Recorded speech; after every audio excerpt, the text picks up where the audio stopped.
It's a Thursday morning. It's Plus Sports and Plus TV Africa. My name is Wale Scott. Welcome on the show. One day, I will tell you about the problem I have in this office. One day. Mukhail, good morning. Good morning, Scott. And I will call his name too, very soon. Before I go to my stories this morning, now, Ifeah Jagba. Wow.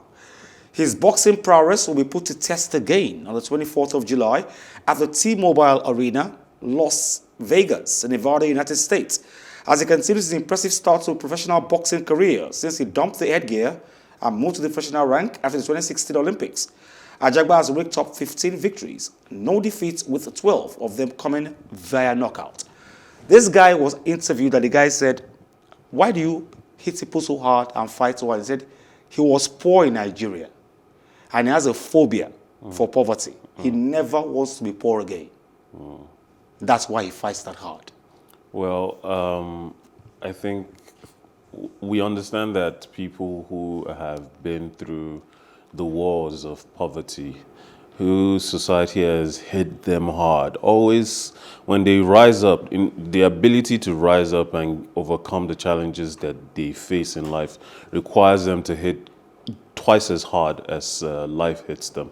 And if you're unlucky to be in the ring with someone like that, you're going to walk away with a bloody nose. 8-time Olympic gold medalist Usain Bolt said he hopes American sprinter Sha'Carri Richardson can refocus and get back on the track after she completes a 1-month ban following a positive test for cannabis. Bolt, however, said athletes needed to compete within the rules.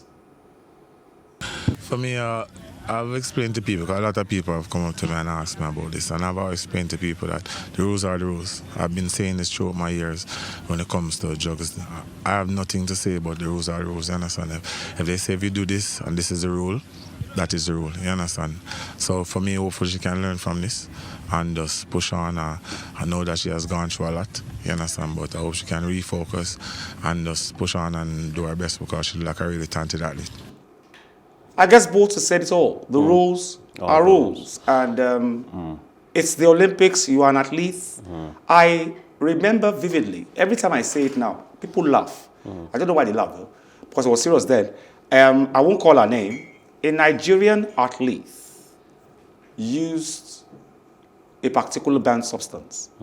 And when she was asked, she said she didn't know. And the person that asked her was a foreign journalist, saying, don't you have medical team? A medical team, and they were like, she was like, they didn't know too. She said she had a cough. She used a cough mixture that had codeine.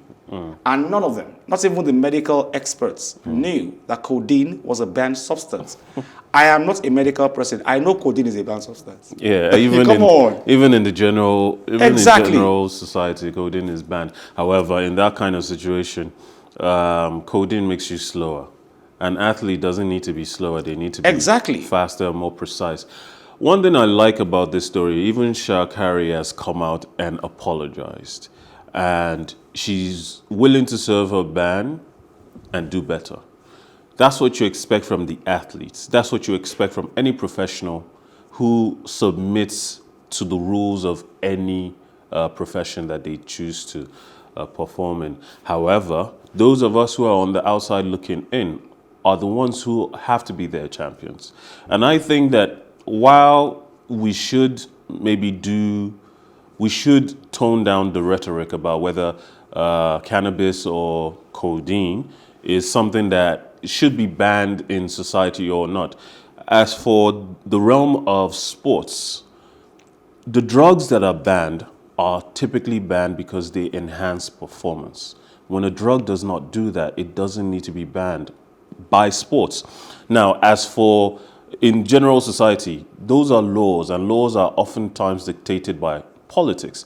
And these governing bodies of sports and professional athletes always insist they want to keep sports out of politics and politics out of sports. I was going to say something. I don't want to sound irresponsible. I don't want to sound unfatherly, you know, because I'm a father. You know, but the truth be said, most people don't see marijuana, cannabis, as a major drug anymore. You know, it's just a recreational package these days. The US, of course not. No. In England, of course not. And Usain Bolt said, you can see his body language.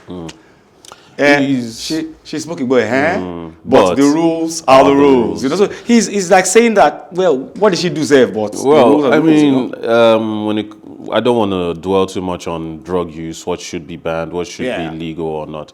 I think we all assume and believe that anything that is harmful to the human body should be regulated. At the very least, it should be, if it creates dependency, it should be treated as a medical condition. Whether you criminalize it or not is up to the individual states and countries. But for sports tries to keep politics out of itself. So if you can't make rules based on what is politically expedient, you have to make rules based on what serves the athletes. Okay. On the flip side, though, this is just my joke. I know for one that in America, the United States, marijuana is actually medical for some illnesses. Yeah, abroad. And in some states, yes, it's even recreationally available. Yes, so you know you can actually use it for like medicine. Stefanos Tsitsipas returned to his best form on the clay courts of Hamburg after beating Dominic Koifer in a straight set on Wednesday. Now, Tsitsipas, who suffered the first round exit at Wimbledon at the hands of Francis Tafoe, was victorious in Germany with a 7-6, 6-3 win. The Greek, who has been dominant on clay this season, which has included winning in Monte Carlo and reaching the French Open final, will face a Filip Krajinovic next.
Djokovic, sometimes a flash in the pan on clay.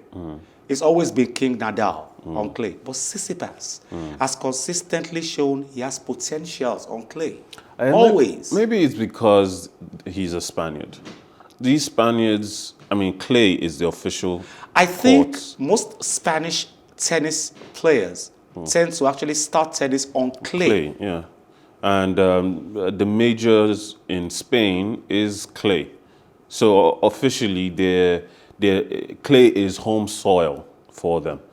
For Tsitsipas, I think we've said this over many times now. He's probably the heir apparent to Nadal. And the level of skill and the level of progression, yes, and the level of progression that he has demonstrated over time, the more he wins, the more in maybe 4 years, we will be looking at no other king on clay than Tsitsipas. Wow. Okay, so after Nadal, we might be seeing a new king of clay. Stefanos Tsitsipas. I have a case about this next story that I have, but let me come to you first. In 2007, Rafael Benitez was the coach of Liverpool. He called Everton a small club, minute club. And he says, when you want to talk about clubs, he was telling the journalists, if you want to discuss a club with me, don't talk about Everton. They are too small. He is the coach of Everton today and have his press conference speech today. Is that shameful or what? First of all, wherever you are, you rep your colors. True. And at the time, Everton were a small club. Come on. Hold on. And I will compare. Everton have never been a small club. Compared to Man U, yeah. Think of back then. Tottenham couldn't even raise their heads. True. Next to Arsenal. Now Tottenham are top 6. Everton back then had a long running manager, David Moyes, and he built the club. He gave them consistency, and they continually pushed for top 10 qualification every season. But ultimately, and back then we were talking about 4 clubs, not 6. 4 top clubs. And even Man City, who are now one of the biggest clubs in England, weren't within discussions of big clubs. So Everton, comparatively back then, Everton weren't a big club. Now, of course, they are top 8, maybe top 9. But still, they're just top 10 club overall. So have they progressed? Yes. But have they largely finished in the same area that I'll come back to you, Mukhail, because actually it's the fans of Everton that are saying, how can you come here and feel like you are a coach after insulting us? Now, former Liverpool manager and new Everton boss, Rafael Benitez, has said he will fight for his new club, claiming that Liverpool is my city. A Spaniard who managed Liverpool from 2004 2010, as well as English sides Chelsea and Newcastle United, also defended calling Everton a small club in 2007, following a draw at Anfield. Benitez, who won the Champions League with Liverpool, Europa League with Chelsea, and gained promotion to the Premier League with Newcastle, was announced Everton manager on the 30th of June. To be fair, the Evertonians around my place, they are quite happy and they were very supportive. Even the Liverpoolians, they were accepting that there also is a chance and it's an opportunity for me to come back to the Premier League, to compete for something. So it was quite good. Talking about the banners, we can talk about 1, 2 people, you never know. So then I think it's better to think about positive, how a lot of people were encouraging me to do well. I'm happy with that. No, for sure not. I was convinced when I decided to say yes, or even when I decided to start talking, I was convinced that it's a great opportunity. And for me, it's this challenge. So it's not something that I'm scared, it's the opposite. So it's I want to win, I want to do well. And what means to win? So what I said before, starting with the first game and see what happened the second one, the third one. So that is to be competitive for me, is to be ambitious and try to do my best in every single game. So I'm sure that we will do it, and I'm sure that we can do well. I said before that it depends on the context. It's a long time ago, you are fighting for your club, and then it's what I will do now. So if you are the manager, you have to defend your club in any context. In this case, I will fight for Everton. I will try to do my best every single game, and I will try to compete against anyone. So I'm really pleased that this club is getting bigger and bigger, and I'm happy with the idea that we can challenge and we can compete, and I will fight for that.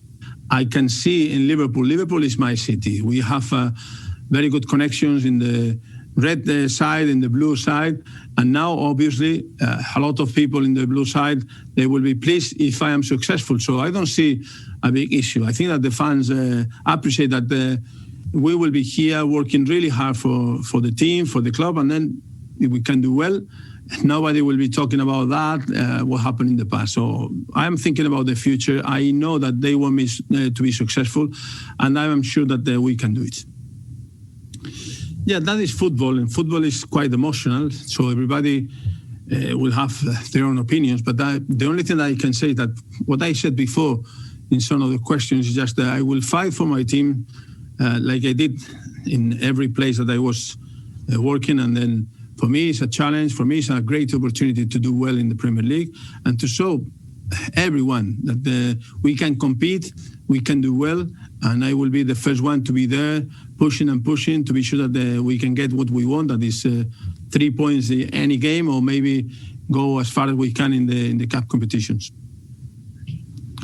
Yeah, I will tell you that I have had conversation with some senior players. I'm really pleased because all of them, they are ambitious, but all of them, they realize that something was missing. This something that was missing is what we have to be sure that we find. And for me, it's just the winning mentality that there has to be from the first day until the last day.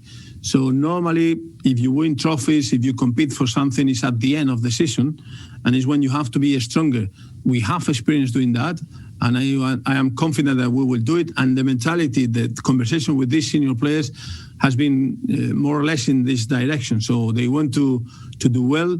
They are desperate to be sure that we can improve, and in the positive way. So I think it's a very good thing for me that you have these players, that they will carry on, they will continue pushing, and it will be an example for the young players. Hopefully, that is what I am expecting.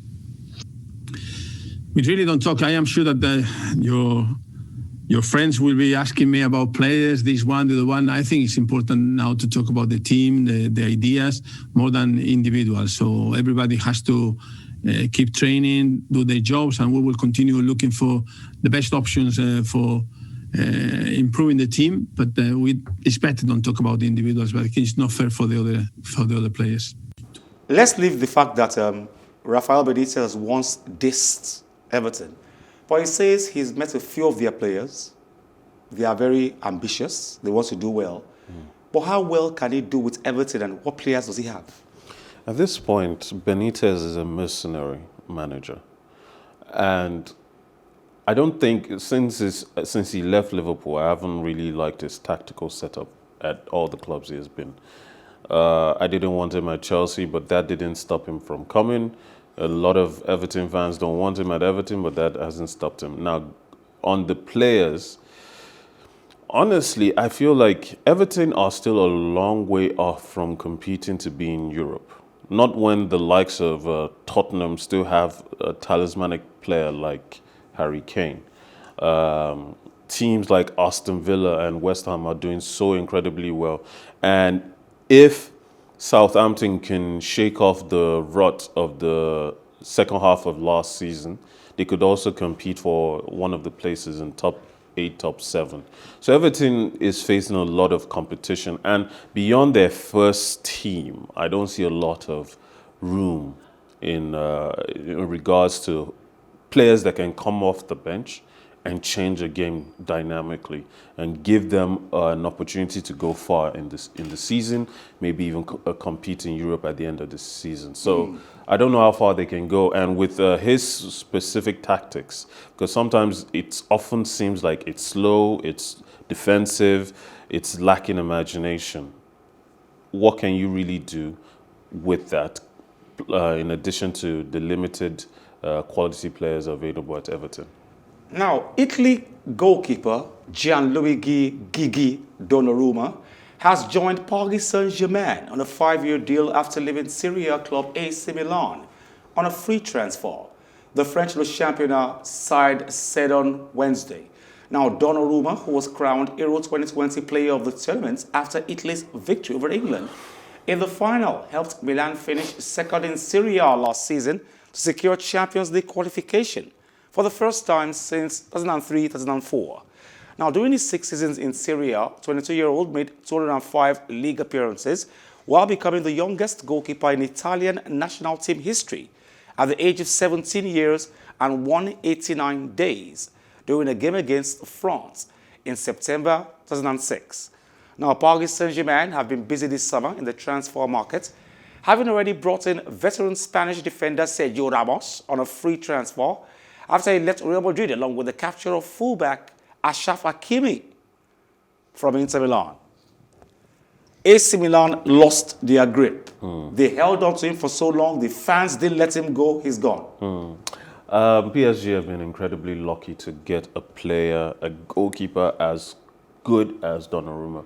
Remember when Peter Cech left to Arsenal? And I remember a lot of commentators said, he's the kind of goalkeeper that can earn you 10 points. Donnarumma in any club could do the same. Heck, he could earn you 15 points. The unfortunate thing about this is that he's just gone on to add more power to a club that is already so powerful in France. How do you beat them in France now? When Lyon, last season they lost the league, PSG. Yeah. There's always a chance, but they're probably planning for another 5 years of domination. And until those 5 years are over, we'll probably not see another alternate league winner in League One for those 5 years. Yeah. Hundreds of people took the knee in support of victims of racism next to a defaced mural of England's soccer star Marcus Rashford. Now, soccer fans stepped up to defend the striker by covering the racist abuse scrawled on the mural in Manchester with messages of love and support for a hero who they said was a national role model. Black players, Rashford 23, Jadon Sancho, who is 21, Bukayo Saka, who is 19, were racially abused after they missed penalties in a shootout with Italy, which settled Sunday's Euro 2020 finals. Rashford posted photographs of letters from children who said they were proud of him.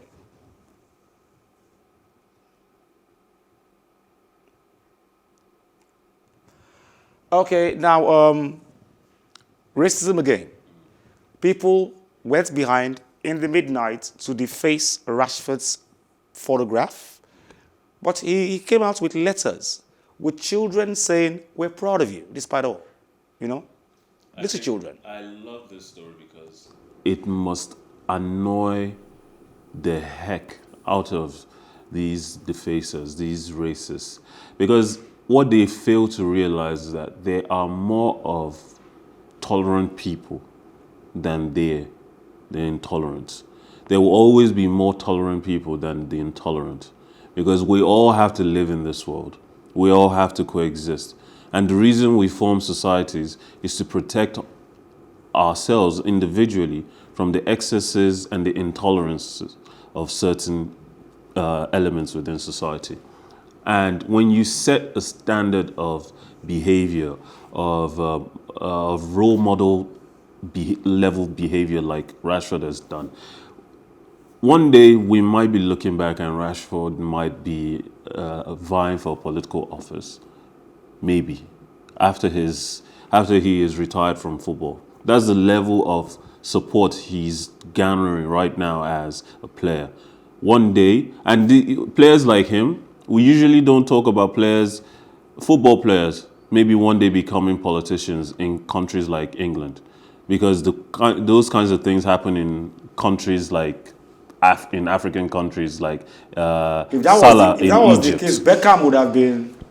But while Beckham is a role model because he's just well beloved, Rashford is a role model because the standard of behavior he has demonstrated at such a young age is beyond just an iconic stature that Beckham has just because he's Beckham.